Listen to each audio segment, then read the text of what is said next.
বন্ধু, তুই আমার একটা কথা বলতে পারবি? তুই সবসময় মনমরা হয়ে থাকিস কেন?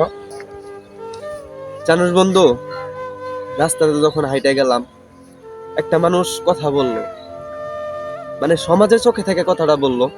যেমন আমি রাস্তাতে গেতাছি, রাস্তাতে যাওয়ার পরে ওই মানুষটা বলল যে তুমি এত শুকাইতেছো কেন। আমি তারপরে অ্যান্সার করলাম কি, যে আমি এত শুকাইতেছি ভাই, শুকাইলেও দোষ, মোটা হইলেও দোষ। তাহলে কি করবো? আল্লাহ তাআলা এইভাবে বানাই দিতেছে, মানে মোটা বানাইলে ওটা আল্লাহ তাআলার সৃষ্টি, আর চিকন বানাইলে ওটাও আল্লাহ তাআলার সৃষ্টি। তাহলে তোমাদের সমাজের চোখ এত খারাপ কেন? আমি তো বুঝতে পারি না, মানুষ এত খারাপ হইতে পারে কেন।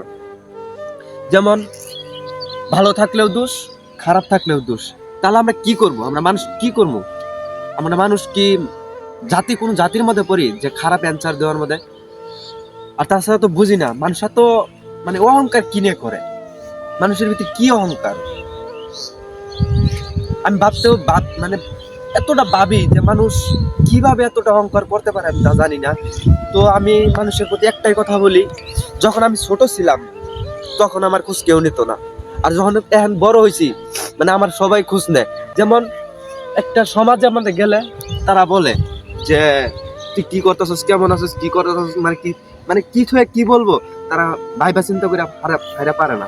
তো আমি একটাই কথা বলি, যদি কাল থাকি প্রবাসে তাহলে এক অ্যান্সার, আর যদি থাকি দেশে তাহলে হয় আরেক অ্যান্সার।